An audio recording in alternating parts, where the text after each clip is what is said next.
취업을 준비하는 과정에서 많은 정보들을 접하실 텐데요. 그야말로 정보의 홍수 속에 살고 있습니다.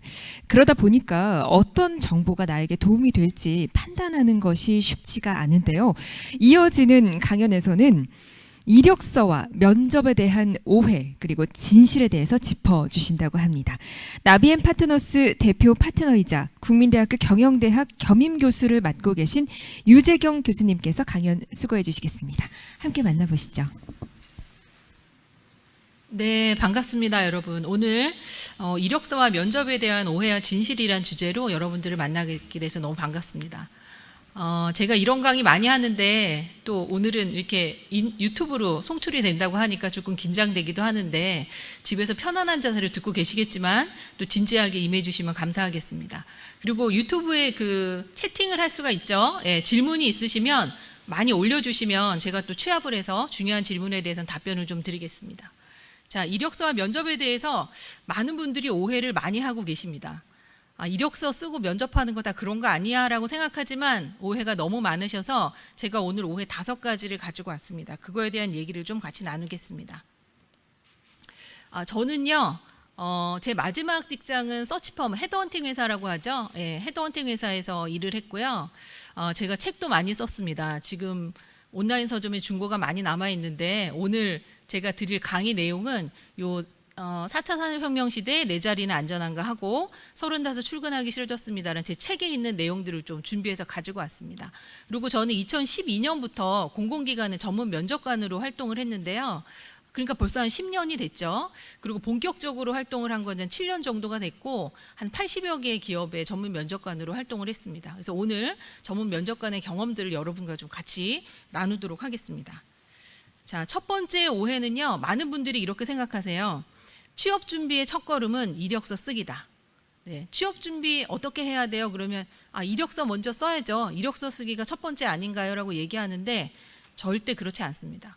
어떤 분들은 저한테 본인 이력서를 보내놓고 이 취업 준비 어떻게 해야 되는지 좀 알려주세요. 이렇게 얘기하는데 그렇게 저한테 질문을 하시면 제가 답변을 드리기가 쉽지 않습니다. 이력서를 쓰기 전에 해야 될 3가지가 있습니다. 첫 번째는요. 자기 분석이에요. 내가 어떤 경력을 가지고 있는지, 그 다음에 내가 어떤 회사를 원하는지 이런 거에 대한 자기 분석이 필요하고요. 그 다음에는 내가 가고자 하는 회사에 대한 정보를 수집하셔야 됩니다. 뒤에서 그 방법론은 좀 말씀을 드릴게요. 마지막으로는 취업 전략을 짜야 됩니다. 취업 전략을 짜서 이제 취업에 돌입을 하셔야죠. 자, 그러면 첫 번째 자기 분석은 어떻게 해야 되냐? 이분은 미국의 유명한 직업 탐색 전문가 리처드 볼스라고 하는 분인데요. 이분이 뭐라고 얘기하시냐면 대부분의 사람들이 꿈의 직업 찾기에 실패하는 이유는 직업에 대한 정보가 부족해서가 아니라 자기 자신에 대한 정보가 부족해서다 이렇게 얘기합니다. 저는 동의합니다. 제가 헤드헌터 하면서도 많은 이직 희망자들을 만났고요. 지금 커리어 코치로도 활동하고 있는데 내가 어떤 걸 원하는지 모르는 분들이 상당히 많이 있어요. 그래서 취업을 잘하고 싶으시면 내가 어떤 일을 하기를 원하는지를 찾으셔야 됩니다. 그러면 어떤 걸 알아야 되느냐? 이 파라슈트라고 하는 아까 그 리처드 볼스가 쓰신 책인데요. 우리나라에도 번역서가 있습니다. 약간 좀 미국식 직업 찾기이기는 하지만 충분히 도움이 될 만한 내용이 있는데 이 책에 보면은 취업 성공률이 86%에 이르는 아주 좋은 구직 방법이 있다. 이렇게 얘기합니다. 1936년 상당히 오래됐죠. 발명이 됐는데 결국에는 자기 연구법이라 그래서 본인에 대해서 완전하게 이해를 해야 된다 이렇게 얘기합니다. 3가지를 아셔야 돼요. 첫 번째, 나는 어떤 일에 관심과 흥미가 있는지, 내가 어떤 종류의 일을 좋아하는지 이런 것들을 아셔야 됩니다. 제가 이 대학생들한테도 강의하고 있는데 어떤 거 좋아해요? 그러면 맛집 가는 거요, 여행 가는 거요 이렇게 많이 얘기하는데 그거랑은 조금 다르죠. 그거랑 조금 다르게 내가 정말 일을 취업을 하게 된다면 어떤 일이 나에게 관심과 흥미가 있는지를 아셔야 됩니다. 두 번째는요. 재능과 강점을 알아야 돼요. 내가 잘하는 거. 그러니까 앞에 거는 내가 좋아하는 거라고 이해하시면 되고요. 뒤에 거는 내가 잘하는 거라고 이해하시면 됩니다. 그래서 내가 취업 시장에 어떤 걸 제공할 수 있는지를 아셔야 돼요. 그 다음에 3번째도 아주 중요하죠. 3번째 저는 직업 가치라고 부르는데 내가 일생을 살면서 어떤 거를 일로부터 얻고 싶은지 이런 직업 가치 3가지를 알면 취업 성공률이 86%까지 올라갈 수가 있습니다. 그래서 아까 말씀드린 리처드 볼스는요, 경력은 분야와 직업의 결합이다 이렇게 얘기하세요. 분야는 업종을 얘기하는 거고요, 직업은 직종을 얘기하는 겁니다. 근데 저 같은 경우는 제가 헤드헌팅 회사에 가기 전에 다국적 제약회사에서 일을 했는데 저는 건강에 관심이 많았어요. 건강에 관심과 흥미가 있는 사람이었습니다. 그래서 저는 헬스케어 업종에서 상당히 재미있게 일을 할 수가 있었죠. 그 다음에 이제 직종, 저는 제약회사에서 홍보팀, 영업팀 이런 데서 일을 했는데 제가 사람들 앞에서 이렇게 얘기를 하고 낯선 사람들한테 말을 걸고 이런 게 되게 재미있었어요. 저는 그걸 힘들어 하시는 분들도 있지만, 그래서 저는 저의 재능과 강점을 잘 발휘해서 영업과 홍보에서 성과를 낼 수가 있었죠. 그러면 나는 제약회사에 홍보팀으로 가야 되겠다 결정을 하신 분들이 있겠죠. 그러면 내가 중요하게 생각하는 가치를 기준으로 회사를 선택을 하는 겁니다. 예를 들면 나는 화장품 회사의 영업팀에 가야 되겠다 이렇게 결정하실 수 있잖아요. 그러면 화장품 회사는 우리나라에 많이 있죠. 뭐 아모레퍼시픽도 있고 LG 생활건강도 있고 뭐 로레알이라고 하는 뭐 미국 그 회사들도 있습니다. 그래서 내가 만약에 나는 좀 결혼하고 아이 낳고 안정적으로 워라밸을 잘 지키면서 이 일을 하고 싶다. 그러시면은 여성 친화 기업 인증을 받은 뭐 아모레퍼시픽이나 LG 생활건강 이런 쪽이 좋을 수 있고요. 나는 워라밸도 좋지만 나는 좀 세계를 무대로 나는 좀 이렇게 액티브하게 일을 하고 싶다. 이런 분들은 로레알 같은 다국적 기업에 가시는 것도 좋습니다. 그 회사는 좀 업무 강도가 높기는 하지만 업무 능력이 출중하신 분들은 뭐 뉴욕에 있는 본사 같은데 근무를 하실 수 있는 기회도 있기 때문에 내가 중요하게 생각하는 가치를 기준으로 회사를 선택을 하시면 됩니다. 자, 그래서 취업을 할 때 내가 가고자 하는 업종, 그 다음에 직종, 그 다음에 회사 이렇게 세 가지를 한번 잘 찾아보시기 바랍니다. 그 다음에 아까 제가 자기 분석이 중요하다고 말씀을 드렸는데 저는 항상 제가 커리어 코칭하는 분들에게 커리어 스왑 분석을 하라고 말씀을 드립니다. 네, 스왑 여러분 들어보셨죠? 마케팅에서 하는 분석 기법인데요. 스왑은 S는 이제 스트렝스죠. 나의 강점. 그 다음에 W는 weakness, 약점. 그 다음에 O는 opportunity라 그래서 기회. 그 다음에 T는 threat라 그래서 위험 요인입니다. 그래서 내 경력을 한번 분석을 하는 거예요. 내 경력의 강점은 뭔가, 약점은 뭔가, 그 다음에 내가 가고자 하는 산업이나 회사의 어떤 기회 요인은 뭔가, 위험 요인은 뭔가, 내가 가지고 있는 어떤 기회 요인이나 위험 요인도 있을 수 있죠. 그런 것들을 한번 분석을 하는 겁니다. 그래서 이 스왑 분석을 통해서 스왑 전략을 짜시면 돼요. 여기 보시면은 뭐 SO 전략, ST 전략, WO 전략, WT 전략 뭐 이런 것들이 나옵니다. 그래서 그냥 막연하게 취업을 해야 되겠다 이렇게 생각하지 마시고 오늘 이제 강의를 듣는 경력 보유 여성들이 계시죠. 또는 취업 준비생들도 마찬가지입니다. 내가 가지고 있는 강점, 약점, 뭐 기회 요인, 위기 요인이 있습니다. 없을 수가 없어요. 내가 가지고 있는 전공 또는 과거의 경험 그런 것들을 잘 정리하시면 이력서 쓰는 거나 지원할 때 그리고 면접할 때 훨씬 더 좋은 점수를 얻으실 수가 있습니다. 자, 그 다음에 성공적인 취업을 위해서는요 5개의 스텝이 필요해요. 첫 번째는 취업의 목적을 분명히 하고 우선순위를 정해야 됩니다. 제가 이제 만나는 분들에게 근데 취업을 왜 하려고 하세요? 이렇게 물어보면 정확하게 답을 못 하시는 분들이 꽤 많이 있습니다. 내가 취업을 하게 되면 얻고 싶은 3가지를 한번 적어보세요. 만약에 경력 보유 여성이라면 아이가 이제 어느 정도 커서 나는 이제 일을 해야 되겠다고 생각을 하신 거죠. 그러면 첫 번째, 내가 일을 하면서 얻고 싶은 게 뭐냐? 뭐 경제적인 여유도 있을 수 있겠죠. 그 다음에 어떤 나의 어떤 경력을 이렇게 실현하는 자아 실현도 있을 수 있고, 또는 뭐 여러 가지, 뭐 아이뿐만 아니라 나의 어떤 경력도 잘 키우고 싶은 뭐 이런 요인들, 이런 것들을 내가 취업으로부터 얻고 싶은 3가지를 한번 정리를 해보는 겁니다. 그 다음에 2번째는 아까 말씀드렸다시피 타겟하는 업종, 직종. 내가 아까처럼 뭐 포스트코로 갈 건지 철강 산업으로 갈 건지 뭐 SK 바이오사이언스처럼 어떤 바이오 분야로 갈 건지 이런 업종을 정하셔야 되고 그 업종에서 그러면 어떤 직무를 할 건지 결정하시고 마지막으로 회사까지 정해야 됩니다. 회사가 나왔다 그러면은 회사의 정보를 수집하셔야 돼요. 네, 어떻게 수집하는지는 뒤에서 좀 말씀을 드릴게요. 이 이력서라는 거는 아까 그 SK 바이오사이언스 인사 팀장님도 얘기하셨는데 회사 맞춤으로 쓰셔야 돼요. 그냥 스탠다드로 쓰시고 그걸 여기저기 막 보내면은 탈락할 수밖에 없습니다. 그래서 회사의 정보를 수집하고 거기에 맞게 지원서를 준비를 해야죠. 그다음에 4단계도 중요합니다. 이렇게 3단계까지 많이들 하시는데 4단계에서 나 떨어질 것 같아가지고 지원 안 할 거야. 나 아직 준비가 덜 된 것 같아. 이렇게 얘기하시는 분들이 너무 많이 계세요. 특히 이 여성 지원자들은 또 완벽하고 싶은 욕구가 강하기 때문에 그래서 그때는요 제가 뒤에서 좀 말씀드리겠지만 너무 완벽하려고만 하지 마시고 일단 지원을 하는 것도 중요합니다.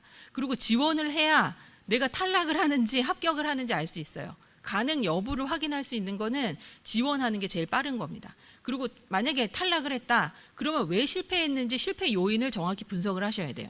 뭐 인사 담당자한테도 물어보고 합격한 사람과 나를 비교도 해보고 그러면서 실패 요인을 파악한 다음에 5번째 다시 지원하셔야죠. 그리고 될 때까지 지원하셔야죠. 예. 취업에 있어서 사실 탈락은요 그냥 디폴트 값입니다. 한 번 지원했는데 한 번 합격했다. 그건 너무 이상한 거예요, 여러분. 어쩌면 여러분이 눈높이를 너무 낮췄을 수도 있습니다. 그래서 될 때까지 지원하는 5단계 스텝을 꼭 밟아보시기 바랍니다. 그다음에 정보 수집은 어떻게 해야 되냐? 가장 기본은 홈페이지, 그다음에 기사 검색. 네, 이거는 뭐 사실은 누구나 다 액세스할 수 있는 정보죠. 두 번째는 온라인 취업 카페가 있습니다.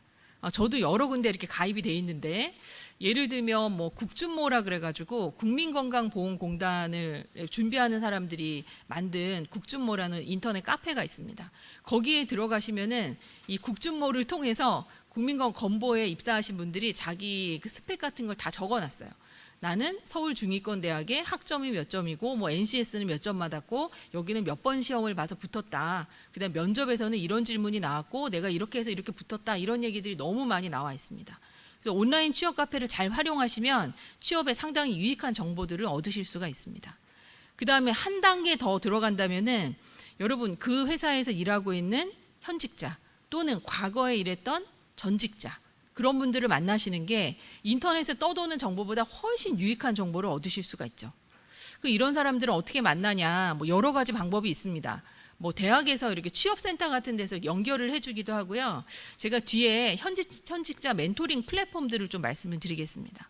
그 다음에 기업평가 사이트 여러분 자플래닛 뭐 이런 거 아시죠? 예, 이런 데 들어가면은 그 회사에 뭐 면접 질문이라던가 회사가 뭐 워라밸이 어떻고 그 급여가 어떻고 이런 정보가 너무 많이 나와 있습니다.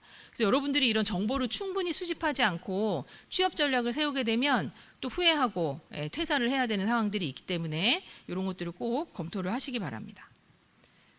현직자 멘토링 서비스 3가지를 알려드리는데요. 뭐 참고로 저는 이런 회사들하고 전혀 상관이 없습니다. 코멘토, 리드미, 이따 이런 회사들이 있습니다. 저는 이따에 가입이 돼 있는데 이따에는 무료로 이 현직으로 이 일을 하시는 분들이 여러 가지 멘토링을 해주세요. 그래서 저도 아주 유익하게 보고 있습니다. 그래서 그냥 혼자 생각하지 마시고 이런 플랫폼들을 이용해서 내가 가고자 하는 직무, 내가 가고자 하는 회사에 대한 정확한 정보를 수집을 하시기 바랍니다.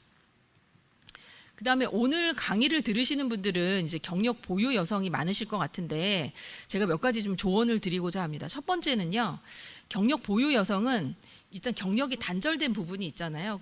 그래서 경력 단절하는 게 먼저 목표가 돼야 됩니다. 그래서 제가 헤드헌터로 일할 때도 경력 보유 여성분이셨는데 제가 계약직을 오퍼를 드렸더니 계약직은 안 가겠다 이렇게 얘기하시는 분들이 많이 계셨어요. 근데 저는 그렇게 생각하진 않아요. 일단 계약직, 뭐 시간제, 육아휴직 이런 거 괜찮아요. 일단은 경력 단절을 하시고요. 그 다음 기회가 얼마든지 있을 수 있습니다. 실제로 제가 그 추천했던 그 4개월 육아휴직 대체 인력으로 들어가셨던 그분은 4개월을 마친 다음에 거기서 정규직 전환이 되셨어요. 그 담당을 했던 분이 다른 회사로 이직을 하시게 돼서 정규직 전환이 됐습니다. 그래서 나는 뭐 계약직은 안 갈 거야 생각하지 마시고 일단은 현업에 진입하는 걸로 목표를 두시기 바랍니다. 그다음에 두 번째, 눈높이를 낮춰서 구직할 필요가 있고요. 세 번째는요, 주변에 소문을 많이 내야 돼요. 내가 그냥 조용히 나는 누군가 나에게 오퍼를 하면 나는 갈 거야. 아무도 오퍼를 하지 않습니다. 소문을 내야 돼요. 소문을. 나 다시 일하고 싶어. 나 이런 전문성을 가지고 있어. 이렇게 과거에 전 직장 동료, 지인 이런 사람들을 찾아가서 본인에 대해서 어필하는 작업을 하셔야 됩니다. 네 번째는요. 인하우스보다는 에이전시를 공략하라. 제가 이렇게 썼는데요. 이런 에이전시는요, 진입 장벽이 낮아서 입사 가능성이 더 높습니다. 예를 들면 제가 일했던 홍보대행사, 저는 홍보대행사에서도 일을 했는데 홍보대행사에서 일하다가 인하우스 홍보팀으로 가는 사람들이 너무 많이 있습니다. 그 다음에 서치펌은 기업의 채용 업무를 대행해주는 회사예요. 그래서 서치펌의 컨설턴트로 일을 하다가 채용 담당자로 이동하는 사람들도 많고요. 채용 컨설팅사는 뭐냐? 공기업이나 공공기관이 채용 어떤 그 시스템을 설계할 때 조언을 해주고 실행을 해주는 그런 회사입니다. 그다음에 교육 컨설팅사, 뭐 강사 같은 사람들을 어레인지를 해주는 회사들이 있죠. 이런 데들은 일반 기업보다는 진입 장벽이 낮기 때문에 여기서 실무 경력을 쌓으시고 다음으로 이직하는 것도 고려를 해보시기 바랍니다. 5번째도 중요하죠. 내가 얼마나 번다고 무슨 가사 도우미, 육아 도우미를 써 이렇게 생각하지 마시고 이거는 투자입니다. 적극적으로 아웃소싱 하셔서 더 많은 부가가치를 나는 창출할 거야라는 생각을 하시기 바랍니다. 마지막으로 제 강의가 끝난 다음에 창업에 대한 것도 있는데 만약에 취업이 안 되면 창업도 고려를 하시고요. 저처럼 프리랜서로 활동하시는 분들도 많이 있습니다. 네, 방법은 많으니까 포기하지 마시고 꼭 찾으시기 바랍니다. 자, 그래서 첫 번째 오해는 그거였죠. 취업의 첫걸음은 자기소개서 쓰기가 아닙니다. 네, 저는 단연코 아니라고 말씀드리고요. 자기 분석, 정보 수집, 취업 전략 수립이 선행이 되어야 그 다음에 자기소개서 잘 쓸 수가 있어요. 그래서 앞단의 것들을 좀 충실하게 진행을 하시기 바랍니다. 자, 2번째 오해는요. 이렇게 많이 얘기하세요. 글 잘 쓰고 글 잘 쓰면 이력서 잘 쓸 거 아닙니까? 그다음에 말을 잘하면 면접에서 말을 잘하면 유리하지 않겠느냐 이렇게 많이 얘기를 합니다. 근데 저도 면접을 해보면 당연히 말을 잘하는 사람에게 눈이 가기는 합니다. 근데 저희 전문 면접관들이 항상 얘기를 하는 게 뭐냐면 우리는 말 잘하는 사람을 뽑는 게 아니라 일 잘하는 사람을 뽑는 거다라는 얘기를 항상 합니다. 그래서 말이 좀 어눌하더라도 진심을 가지고 본인이 충분히 준비가 됐다는 걸 어필을 하면 얼마든지 극복할 수가 있습니다. 그 다음에 최근에 자기소개서는요. 예전처럼 그냥 저는 엄한 아버지와 자애로운 어머니의 밑에서 2남 3녀로 태어나 이렇게 요즘은 쓰지 않습니다. 여러분. 요즘 자기소개서는요. 구체적인 경험을 기술하라고 요구를 해요. 그 다음에 지원한 직무와 본인의 경험의 연관성을 물어봅니다. 그래서 글을 잘 쓰지 못해도 내가 관련된 직무에 경험이 있다. 그 다음에 구체적인 경험이 있다. 전문성이 있다. 그러면 얼마든지 할 수가 있습니다. 아까 그 하나은행 채용 담당자 선생님이 그러니 행동사례 면접에 대한 얘기를 잠깐 하셨어요. 어떤 건지 제가 좀 세부적인 설명을 드리겠습니다. BEI라고 하는데요. Behavioral Event Interview라고 그럽니다. 이거는 행동주의 심리학에서 가져왔어요. 그래서 이 사람의 과거의 행동을 알면 미래의 행동을 예측할 수 있다라고 가정을 합니다. 그래서 질문을 할 때 생각을 물어보지 않아요. 어떻게 우리 회사에 들어오면 어떻게 일하시겠어요? 이런 생각 묻지 않습니다. 대신에 이 사람이 과거에 어떤 행동을 했는지를 구체적으로 묻습니다. 근데 시간이 많이 소요가 돼요. 그런데 지원자의 잠재 능력의 예측 가능성이 높다. 이게 대부분의 연구자들이 그렇게 얘기하기 때문에 요즘 공기업 100% 행동사례 면접하고 있습니다. 사기업들도 많이 도입을 하고 있습니다. 그러면 전통적인 면접 질문과 행동사례 면접 질문은 어떻게 다른지 한번 보시겠습니다. 전통적인 면접 질문은 이렇게 질문해요. 팀 과제를 해야 되는데 동료들 간에 갈등이 생기면 어떻게 하겠습니까? 이렇게 묻습니다. 그러면 이렇게 답변하세요. 저는 갈등을 안 생기도록 하겠습니다. 네, 제가 양보하면 되죠 그래서 요즘은 이렇게 질문 안 하고요. 행동사례 면접에서 이렇게 질문하죠. 과거에 당신이 팀 과제를 수행할 때 갈등이 생긴 경험이 있느냐? 그때 그 문제를 어떻게 해결했느냐? 그래서 대학생 이제 취업 준비생들은 내가 학교에서 팀 플레이를 하는데 이런 갈등이 이렇게 해결했다 이런 얘기들을 많이 합니다. 그다음에 과중한 업무를 해야 한다면 어떻게 하시겠습니까? 우리 회사 일 많은데 들어오면 일 잘할 수 있어요? 이렇게 물어보면 면접 자리에서는 다 하겠다고 얘기를 하시죠. 그런데 실제로 들어와서 힘들어하시는 분들이 많기 때문에 요즘은 질문을 이렇게 바꿉니다. 과중한 업무를 수행해야 했을 때 당신은 그 상황을 어떻게 해결했습니까? 이렇게 구체적으로 물어봐요. 그러면 구체적으로 답변을 하셔야 됩니다. 저는 그런 적이 없어요라고 얘기하는 거는 좋은 답변이 아닙니다. 아까 포스코도 얘기하셨는데 합격 후에 포항에 가서 근무를 하셔야 되는데 괜찮습니까? 이렇게 물어보면 면접 자리에서는 다 괜찮다고 하세요. 그런데 입사해서 또 어려움을 겪는 분들이 많이 있습니다. 그래서 행동사례 면접에서는 가족과 떨어져서 오지에서 혼자 생활한 적이 있느냐, 그때 어려움이 뭐였고 어떻게 해결했느냐 이런 식으로 구체적으로 질문을 합니다. 그래서 뭐 남성분들은 뭐 군대 생활에서 뭐 전방에서 근무를 했다 이런 얘기 하시고, 여성분들은 혼자 배낭여행을 뭐 유럽에 갔는데 이렇게 어려움을 극복했다 이런 얘기들을 많이 하십니다. 합격하는 자기소개서하고 불합격 자기소개서는 명확히 다릅니다. 일단은 합격 자기소개서를 쓰고 싶으시면요, 내가 지원하는 직무, 그 다음에 회사, 그 다음에 이 직무가 요구하는 지식과 역량을 충분히 이 자기소개서에서 어필을 하셔야 돼요. 그 다음에 입사 의지를 명확하게 하셔야 되고요, 간결하게 작성하셔야 되겠죠.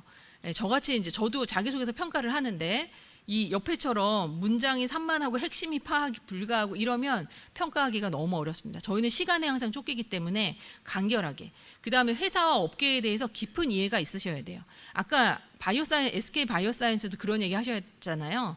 이 회사가 어떤 일을 하고 있는지 명확하게 알고 지원하셔야지, 예를 들면 이미 철수한 사업부에 지원하겠다라던가 이렇게 하시는 분들도 많이 있고요, 심지어 회사 이름 다르게 쓰시는 분들도 진짜 많이 계세요.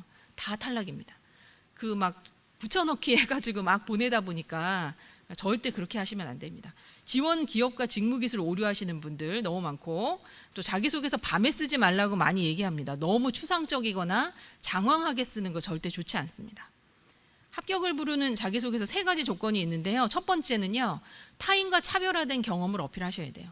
제가 자기소개서 평가를 하다 보면 다 똑같은 경험이 대부분입니다. 뭐 그럴 수밖에 없을 수도 있어요. 우리나라 뭐 대학생 또는 취업준비생들이 할 수 있는 경험이 제한적이기 때문에. 하지만 이거 다른 사람들이 쓸 것 같아 그러면 안 쓰시는 게 납니다. 다른 사람과 차별화된 거 쓰시는 게 낫고요. 그 다음에 경험을 쓰실 때 직무와 관련된 걸 쓰셔야 돼요. 뭐 어려움을 극복했던 사례를 얘기해라 그러는데, 제가 얼마 전에 뭐 공기업에 면접 갔는데 다이어트 경험을 많이 얘기하세요. 네, 어려움을 잘 극복하셨는데 다이어트 경험 별로 좋은 경험 아닙니다. 네, 그거는 뭐라 그럴까요? 인간 승리 같은 경험에서 얘기하시고, 이 면접할 때는요, 직무와 관련된, 내가 뭐 예를 들면 어떤 전문 자격증을 시험 공부를 했을 때라던가 이렇게 얘기하시는 게 좋습니다. 일목요연하게 이해하기 쉽게. 면접관은 항상 시간에 쫓기기 때문에 요연하게 쓰셔야 됩니다. 그래서 요즘은요, 이렇게 스타 기법으로 씁니다. 스타, 시츄에이션, 상황에 대해서 먼저 얘기하고요. 그 다음에 T는 태스크예요. 그때 내가 어떤 과업을, 어떤 일을 했어야 됐다. 그 다음에 A는 액션, 그래서 내가 어떤 행동을 했다. 리절트는 어떤 결과가 나왔다. 그래서 이렇게 스타 기법으로. 요즘 제가 자기소개서 평가하다 보면은 가로 열고 상황, 가로 닫고 이렇게 쓰시는 분도 있어요. 가로 열고 뭐 과업 이렇게. 그렇게 쓰면은 사실 면접관 입장에서는 훨씬 평가하기가 쉽죠. 이 면접, 자기소개서뿐만 아니라 면접에서도 그렇게 답변하시는 게 좋아요. 아까 2갈식으로 얘기해라는 얘기 많이 드렸죠. 저는 이 경험을 말씀드리겠습니다 하고, 그때 상황이 이러이러해서 내가 이렇게 해야 됐어야 됐는데 이렇게 행동해서 결과가 이렇게 나왔다. 이렇게 하시는 게 좋습니다. 그 다음에 자기소개서는요, 나만의 좀 스토리가 있었으면 좋겠어요. 아까 좀 차별화되게 쓰라는 얘기를 많이 드렸는데, 제가 이제 이런 취업 코칭을 하다 보면 사실은 자신만의 스토리가 없지는 않아요. 근데 그거를 이 취업이랑 잘 연결을 못 시키시는 것 같아요. 그래서 여러 가지 스토리들을 좀 이렇게 카드로 이렇게 적어 놓으시고, 이런 것들을 어떻게 연결할지에 대한 고민을 좀 하시면 좋겠습니다. 그 다음에 지피지기면 백전백승이다, 이 말이 맞습니다. 기업을 알고 나를 알아야 승리를 할 수가 있겠죠. 아까 또 SK사이언스 팀장님도 얘기하셨지만, 나와 회사, 나와 직무 이렇게 연결을 하셔야 돼요. 내가 그래서 왜 바이오 산업에 맞는 사람인지를 어필하셔야 되고, 내가 왜 은행에 가야 되는지를 어필하셔야 돼요. 은행 지원 동기를 쓰라 그러면 대부분 이렇게 쓰세요. 제가 7살 때 세뱃돈으로 5만 원을 받았는데, 그때 하나은행에 저금을 하러 갔는데 창구에 있는 언니가 너무 친절해서 하나은행에 오고 싶어요. 별로 차별화된 얘기 아닙니다. 네, 다 그렇게 씁니다. 하나은행 생각해 보세요. 그렇게 저금한 어린이를 뽑고 싶겠어요? 아니면 하나은행이 가고자 하는 바를 명확히 이해하고 있는 지원자를 뽑겠습니까? 생각해 보셔야 됩니다. 그 다음에 스토리의 핵심은 구체성. 구체적으로 쓰셔야 돼요. 구체적으로. 네, 그냥 하나은행이 좋아서요, 하나은행이 넘버원이라서 이렇게 쓰시면 안 되고, 왜 하나은행? 하나은행이 CEO하고 지금 뭐 코워크를 한다고 하는데, 그렇다면 내가 예전에 과거에 편의점에서 아르바이트했던 내용을 쓰시는 것도 전 나쁘지 않다고 생각합니다. 나는 유통과 금융을 동시에 아는 사람이다, 이런 얘기를 하는 것도 경쟁력이 있겠죠. 그다음에 마지막으로 그냥 시키는 일만 하는 게 아니라 나는 한 걸음 더 나아가는 사람이다. 이런 이미지를 좀 심어주시는 게 좋습니다. 아까 SK 바이오사이언스에서 그런 얘기 하셨죠. 뭔가 이렇게 마지막으로 질문하는 사람은 사실은 뭔가 좀 주도적인 사람이죠.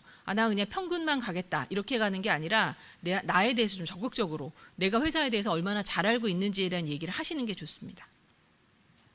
자, 이력서, 자기소개서랑 이력서는 약간 달라요. 자기소개서는 이제 이력 뒤에 쓰거나 또는 뭐 이력이랄 게 없는 그런 취업 준비생들이 이제 자기의 스토리를 쓰는 거고요. 이력서는 좀 경력이 있는 분들이 자기의 경력을 기술하는 겁니다. 경력 기술서라고 얘기하는 게 더 정확할 것 같아요. 이때 제일 중요한 건 뭐냐? 내가 담당한 업무, 성과를 수치화해서 기술하셔야 돼요. 최근 경력부터 기술하시는 게 좋습니다. 최근에 다녔던 회사부터. 예를 들면 내가 영업을 했다면 그래서 영업 매출이 얼마였는지, 매출 달성률이 얼마였는지, 신규 고객을 몇 명을 유치했는지 이런 것들을 구체적으로 쓰시는 게 좋고요. 만약에 근무한 회사의 인지도가 높지 않다. 그러면 업종과 규모, 인원은 몇 명이었고 매출액은 얼마였고 뭐 이런 것들 전문 용어는 쓰지 않으시는 게 좋겠죠. 왜냐하면 면접관이 그걸 잘 이해할 수 없기 때문에. 그 다음에 아까 또 중요한 얘기 하셨는데 나를 이렇게 PR할 수 있는 대표 키워드 세네 개의 핵심 역량을 기술하는 게 좋아요. 그래서 내가 마케터인데 나는 신제품 출시 경험이 많은 전문 마케터다. 또는 내가 영업으로 지원을 하는데 매출 성장률 200%를 이끌어낸 나는 탁월한 영업 전문가다. 이런 식으로 이 이력서를 보는 사람에게 나의 이미지를 각인시켜야 됩니다. 그 다음에 회사에 꼭 맞춘 자기소개서를 첨부해야 되겠죠. 아까 하나은행 과장님도 그런 얘기 하셨어요. 하나은행이 진출한 기업들 있죠. 베트남 같은데, 중국 같은데, 만약에 본인이 뭐 교환학생을 베트남으로 갔다거나, 뭐 베트남에서 어떤 경험을 했다거나, 그러면 그런 것들이랑 연결해서 쓰면 다른 지원자들과 차별화된 지원자를 포지셔닝을 할 수 있습니다. 자, 그래서 두 번째, 글솜씨나 말솜씨보다 중요한 게 있고요. 타인과 차별화된 경험을 직무와 연결해서 회사 맞춤으로 쓰면 얼마든지 글을 못 써도 말을 못해도 여러분들 합격할 수 있습니다. 자, 세 번째, 코로나19 시대에도 면접은 변한 게 없다. 절대 그러지 않습니다. 아까도 그런 얘기 많이 AI 면접, 화상 면접 이런 얘기 많이 하셨어요. 그거에 대한 얘기를 어떻게 면접이 진화하고 있는지에 대한 얘기를 좀 드리겠습니다. 동영상을 좀 보고 또 이야기를 이어가겠습니다. 코로나19 상황이 길어지면서 입사 시험 방식도 바뀌고 있죠. 신입사원 공채 면접을 실시간 동영상으로 보는 기업도 늘고 있습니다. 어떤 식으로 진행이 되는지 또 어떤 걸 주의해야 하는지 성화선 기자가 직접 해보고 왔습니다. 이 통신사는 다음 주에 동영상으로 신입사원 면접을 봅니다. 테스트 현장에서 체험해봤습니다. 수험생들은 면접 일주일 전에 태블릿 PC 2대를 받게 됩니다. 그룹 영상통화용과 자료가 담긴 태블릿 PC인데요. 그룹 영상통화가 이렇게 연결이 되면 실제 면접이 시작됩니다. 화면이나 소리에 이상이 없는지 한번 확인 부탁드리겠습니다. 성과선 이상 없습니다. 비대면 면접이지만 그룹 토론도 가능합니다. 수험생 4명이 서로 질문과 답변을 주고받을 수 있습니다. 시험은 오전 9시부터 오후 6시까지 다양한 형태로 진행됩니다. 오랫동안 집중해야 하는 만큼 조용하고 방해받지 않은 공간을 미리 확보해야 합니다. 옷차림 만큼 뒷 배경이 깔끔한지 신경도 써야 합니다. 수험생들은 기대 반 걱정 반입니다. 좀 비언어적인 표현을 그냥 일반 면접에서는 더 보여줄 수 있는데 언택트 면접에서는 좀 제가 어떤 말을 하는 것과 표정만 들어가니까 기차 왕복 비용이나 시간을 아낄 수 있어서 좋은 것 같아요. 전문가들은 돌발 상황에서 자연스럽게 행동하는 게 중요하다고 합니다. 예측하지 못하는 상황이 나타날 수 있습니다. 손을 들어서 표현을 한다든가 부담 없이 표현을 하는 것이 중요하고요. JTBC 성화선입니다.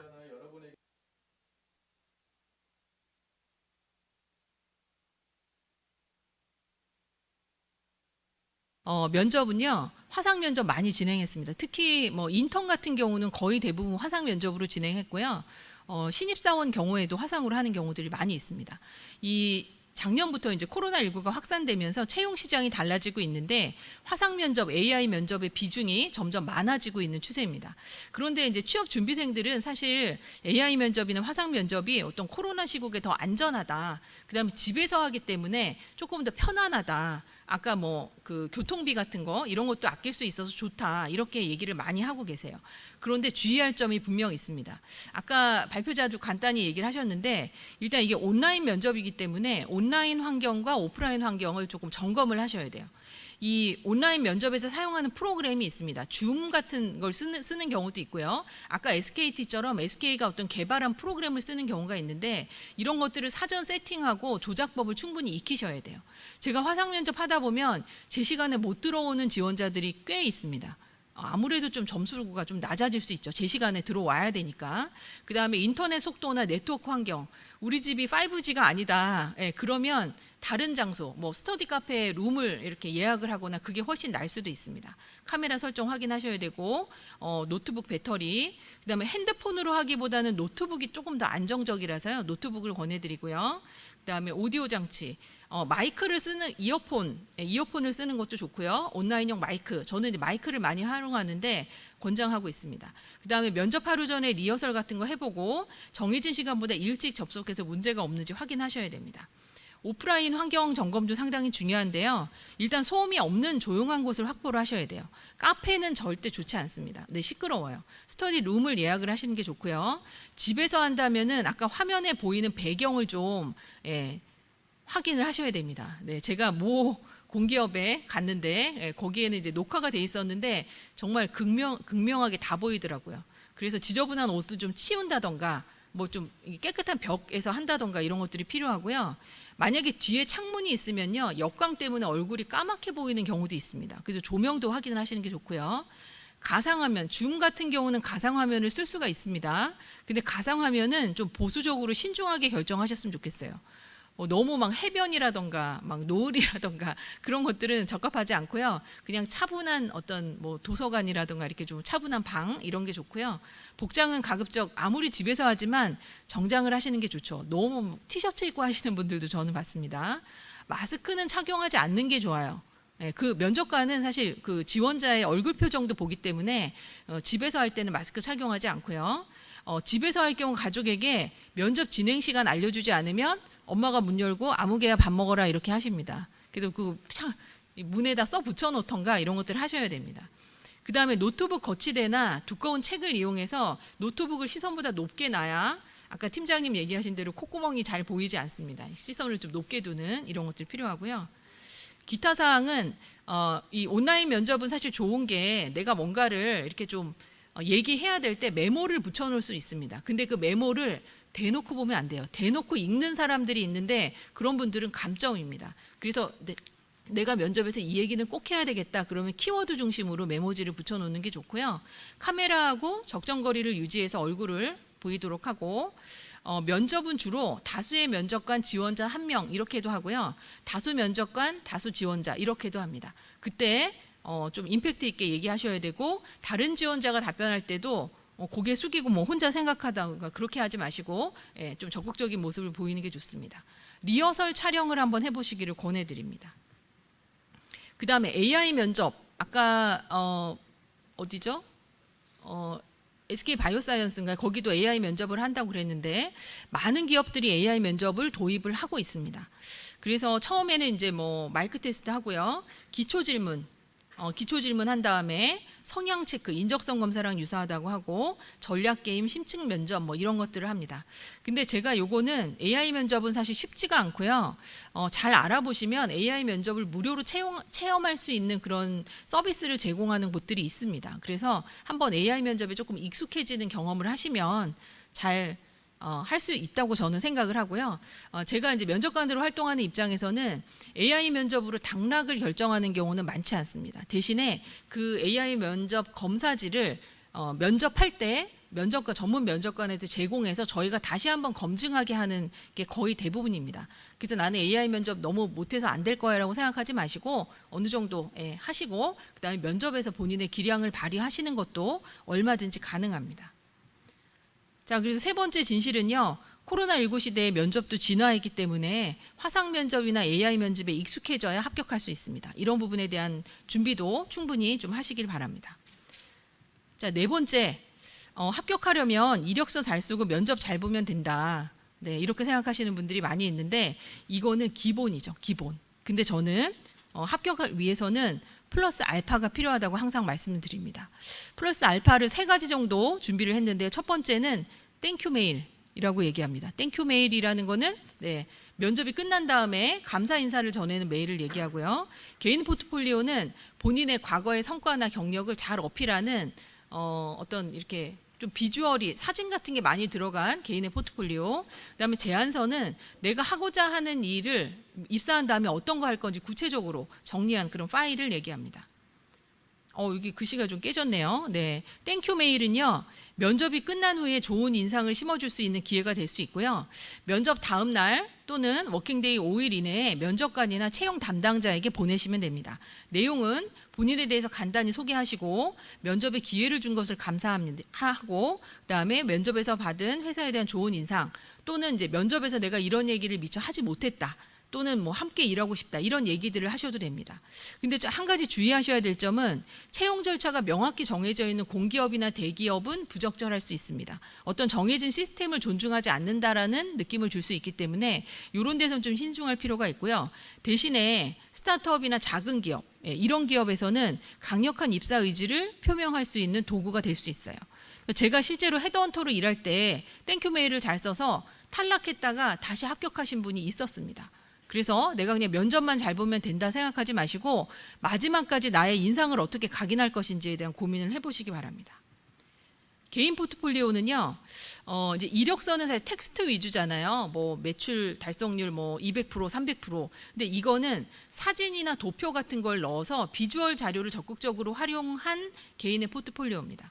내가 마케터다 그러면 내가 지금까지 론칭했고 판매했던 제품 늘 어떤 게 있었고 그때 성과 어떤 걸 냈고 내가 그래서 신제품 출시 전문의 전문 마케터다, 이런 것들을 좀 면접관에게 이렇게 각인시킬 수 있는 이런 개인 포트폴리오입니다. 저는 대학에서 강의도 하고 있는데 저는 학생들에게 이거 꼭 만들으라고 얘기하고요. 대학생이라면 내가 인턴 활동 또는 공모전 이런 데서 내가 어떤 노력을 했는지 어필하시면 됩니다. 네, 제안서는요, 내가 만약에 홍보팀장으로 지원을 한다 그러면 내가 입사한 다음에 이 회사를 어떻게 홍보할 건지 PR 프로포절 같은 걸 만드는 거예요. 내가 인사팀장, 뭐 인사 담당자로 한다 그러면 우리 회사에 HR 관련된 이슈가 어떤 게 있고 내가 그거를 입사해서 어떻게 해결하겠다, 이런 것들을 아주 적극적으로 사람들이 면접관들에게 어필을 하는 겁니다.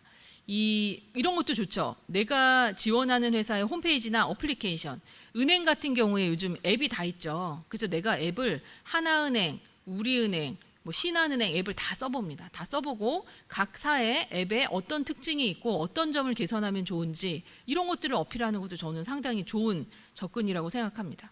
그 다음에 뭐 예를 들면 홈페이지 분석, 각 사의 홈페이지가 이런 특성이 있고 내가 홈페이지 담당자라면 이렇게 하겠다, 이렇게 하시는 것도 아주 좋습니다.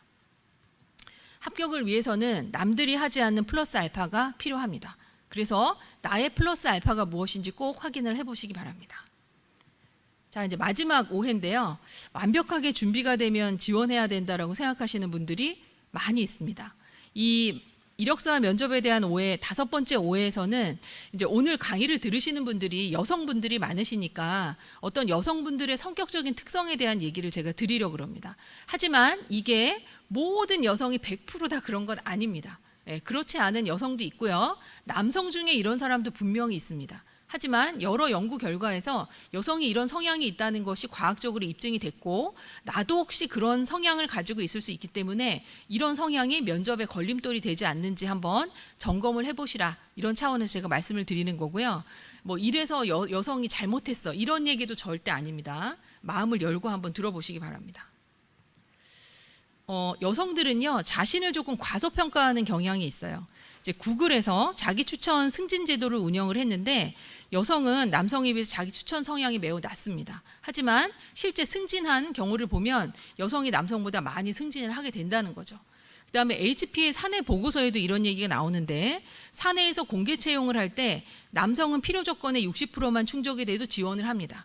근데 여성은 100%가 충족이 돼야지 지원을 하죠. 경력 3년 이상. 근데 내 경력이 2.5년이면 6개월이 부족하니까 나는 이거는 지원 안 할 거야. 이렇게 생각하실 필요가 없습니다. 제가 헤드헌터로도 일을 해봤잖아요. 이 채용이라는 거는요, 상대적인 경쟁이기 때문에 경력이 넘치거나 적거나 이게 그다지 큰 변별력이 없는 경우도 상당히 많이 있습니다.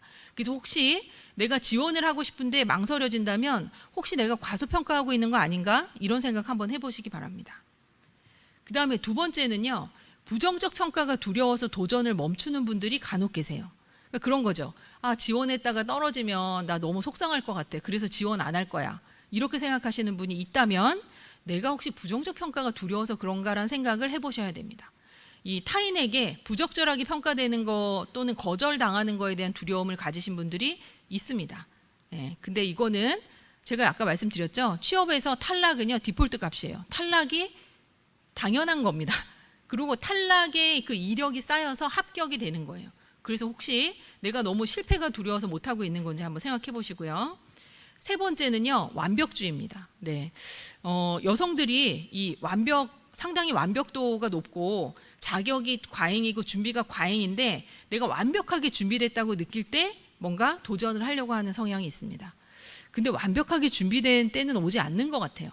오히려 준비를 하면서 완벽 그 순서 수준이 높아지는 것 같습니다. 그래서 내가 지원 못할 것 같아라고 생각을 할 때 혹시 내가 완벽주의에 발목 잡혀 있는 게 아닌가 이런 생각도 한번 해보시기 바랍니다. 이 나를 믿고 일한다는 것이라는 책을 쓰신 우미영 님이란 분이 있는데 이분이 지금 어도비 코리아의 대표로 계시는데 이분이 전 직장에서 이런 걸 경험했다 그래요. 전 직장에서 지사장이 공석으로 자리가 났다 그럽니다.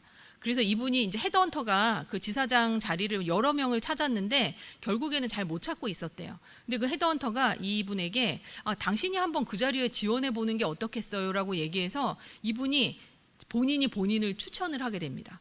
그래서 본사에서 그 오퍼가 받아들여져서 나에게 6개월 동안 내가 지사장으로서의 능력이 있다는 걸 검증할 기회를 달라, 시간을 달라. 그래서 그 6개월을 훌륭히 마친 다음에 지사장 역할을 수행을 하게 됐다 그럽니다. 그래서 우리는 90% 이상 준비된 사람들은 10% 때문에 용기를 못 내는 게 아닌지, 내가 혹시 용기를 부족한 게 아닌지 이런 점검을 한번 꼭 해보시기 바랍니다. 마지막 진실은요, 완벽하게 준비돼서 지원하는 게 아니고요, 지원하면서 더 많이 준비가 되는 겁니다. 네. 그래서 자신감을 가지고 한번 지원을 해보시기 바랍니다. 저는 여러분에게 마지막으로 이런 말씀 드리고 싶습니다. 여러분은 여러분이 생각하는 것보다 더 훌륭한 사람이고요. 자신감을 가지셨으면 좋겠어요. 취업에 있어서 제일 중요한 건 자신감입니다. 면접도 그렇고요. 자기소개서, 이력서 다 마찬가지입니다. 그래서 너무 본인의 약점, 나 이런 거 못하는데 취업할 수 있을까? 이런 고민만 하지 마시고 취업할 수 있는 방법을 찾아서 도전하시면 충분히 취업하실 수 있을 거라고 저는 확신합니다.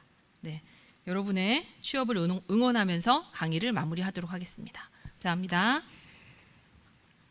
네, 고맙습니다. 말씀 듣다 보니까 좀 뭉클한데요. 사실 면접에서 계속 떨어지다 보면은 자신감이 너무나 없어지거든요. 그 과정에서 어떻게 하면 조금 더 내가 나은 사람으로 또 성장할 수 있을지 고민하는 시간이었던 것 같습니다. 고맙습니다. 자, 역시 질의응답 저희가 진행하면서 마무리해 보도록 하죠. 제가 또 많이 고민했던 질문을 어떤 분께서 유튜브에 올려주셨는데요. 자, 신입사원의 경우, 특히 여성의 경우에 대기업 기준 나이를 많이 본다. 이런 이야기를 참 많이 듣습니다. 이것은 사실일까요? 오해일까요? 어떤 기업이냐에 따라서 다를 수 있을 것 같은데요. 네. 그런데 요즘은 여러분 지금 블라인드 채용이라고 들어보셨죠?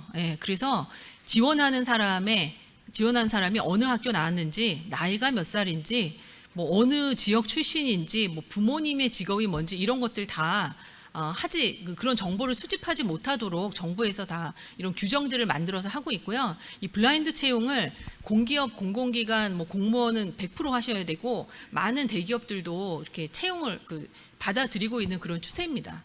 그리고 요즘 최근에 그런 얘기 들으셨죠? 카카오 같은 경우는 개발자 채용할 때 그 사람이 컴퓨터공학과를 나왔는지 시연을 할 수 있는 이런 게 중요한 게 아니라 그냥 코딩 테스트만 3번을 한다 그래요. 그러니까 나이가 뭐 60세가 넘어도 코딩 테스트 잘하면 합격할 수 있다라는 얘기입니다. 그래서 저는 이 사연을 보내신 분이 내가 나이가 많은데 취업에 어려움을 겪지 않을까라는 생각을 하시는 것 같은데 그게 생각보다 장벽이 되지 않을 수도 있으니까 한번 지원을 해보시고요. 또 한 가지 전략은 내가 남들보다 나이가 더 많으면 경험이 더 많잖아요. 그 경험에 대해서 어필을 하시는 거예요. 다른 사람을 가지고 있지 않았던 나는 이런 경험을 가지고 있다. 얼마든지 하실 수 있습니다. 그래서 너무 나이에 대해서 위축되실 필요는 없다고 말씀드리고 싶습니다. 네, 답변 고맙습니다. 용기 있게 도전해 보시면 좋은 결과 있으실 거라 생각이 됩니다. 고맙습니다. 자, 다음 질문 한 가지 더 드릴게요. 아마 요즘에는 경력직으로 또 이직 준비하시는 분들 꽤 많으신 것 같습니다. 회사를 다니는 중에 이직을 준비하시는데 이직 활동을 위해서 뭐 면접 준비도 있을 것 같고 포트폴리오 준비도 있을 것 같고 여러 가지 활동들을 좀 준비를 해야 될 것 같은데 어느 정도 그 배분을 해가면서 그러니까 어떤 게 가장 중요한가라는 질문을 주신 것 같아요. 경력직 이직 시에는 어떤 부분이 좀 중점적으로 준비를 해야 될까요? 네. 경력직 이직하시려면요. 취업 전략을 제대로 짜는 게 제일 중요하죠. 제일 중요합니다. 나의 경력을 가장 값비싸게 사줄 수 있는 회사가 어딘지 그걸 찾으셔야 되고요. 그 회사에 나의 어떤 것을 어필할 것인지 그걸 찾으셔야 되겠죠. 사실 뭐 면접이나 뭐 이 경력기술서 이런 것들은 저는 그렇게 중요한 것 같지는 않아요. 그거는 뭐 이 과정에서 하실 수 있고요. 일단은 취업 전략, 정보를 본인의 커리어 수학 분석을 통해서 내가 가지고 있는 무기가 뭔지 찾으시고 그 다음에 회사들 이렇게 또 정보 수집하셔서 내가 갔을 때 가장 잘 일할 수 있는 회사가 어딘지 찾으셔서 거기에 맞춰서 경력기술서 쓰셔야죠. 그 다음에 가장 좋은 사실 이직은요. 스카우트제이 받으시는 거예요. 스카우트제이. 그래서 그냥 본인이 혼자 하려고 생각하지 마시고 좀 믿을 만한 사람이 있거나 지원하고 싶은 회사가 있으면 어떤 본인의 어떤 네트워크를 활용해서 그 회사에 본인을 어필하는 것도 저는 나쁘지 않을 것 같아요. 또는 저처럼 과거에 제가 이제 헤드헌터로 일을 했는데 좀 믿을 만한 헤드헌터를 몇 명 만나서 커리어 컨설턴트로 활용을 하시면 조금 더 잘 이직을 할 수 있지 않을까라는 생각도 해봤습니다. 네, 경력직 이직 시에도 접근할 수 있는 다양한 방법들이 이렇게 있으니까요. 소개해 주신 내용들 참고하셔서 준비하시면 더욱더 좋을 것 같네요. 자, 그냥 보내드리기가 너무 아쉬우니까 저희가 한 가지 정도 질문 더 드리면서 마무리해 보도록 하겠습니다. 최근에는 글로벌 기업을 또 준비하시는 분들이 많으신 것 같아요. 영어 면접도 준비하시고요. 뭐 스카이프를 통해서 화상 회의 면접, 화상 면접들도 준비를 하시는데 자, 이런 글로벌 기업 전화 면접 같은 경우에는 어떤 방식으로 준비를 하면 좋을지 팁이 있으신지 궁금하다라고 질문을 주셨어요. 네, 오늘 질문을 보내신 분들이 상당히 수준이 높으시네요. 네, 글로벌 기업 여러분 요즘 전화 면접 안 합니다. 다 화상 면접합니다. 아까 제가 했듯이 화상 면접 하셔야 되고요. 그런데 이제 몇 가지 제가 말씀을 드리고 싶은 거는 면접 준비를 하실 때 여러분 링크드인 아세요? 링크드인이라고 있습니다. 네, 거기 가면은 면접할 때 이 채용 담당자나 헤드헌터한테 물어보세요. 내가 면접하게 되는 사람의 이름을 알 수 있느냐. 가르쳐 주는 경우도 많이 있습니다. 대부분 이제 싱가포르나 뭐 본사에 있는 임원하고 면접을 하게 되는데 그러면은 그 사람의 이름이랑 타이틀 같은 거를 확인이 된다면 링크드인이나 구글에 쳐보세요. 그러면 그 사람의 이력이 나와 있어요. 그 사람이 과거에 어느 회사에서 일했고 어떤 부분에 전문성이 있는지. 그래서 이 사람의 눈높이에 맞춰서 면접 준비를 하셔야죠. 그리고 영어에 대해서 너무 이제 막 괴로워하시는 분들이 있는데 사실은 외국인들은요. 우리가 이렇게 발음이 너무 나쁘거나 이런 거 우리도 여러분 생각해 보세요. 외국인이 한국말을 하면 참 기특하다 이렇게 발음이 안 좋다 이런 생각 잘 하지 않습니다. 그래서 의사소통이 가능하면 얼마든지 면접 가능하세요.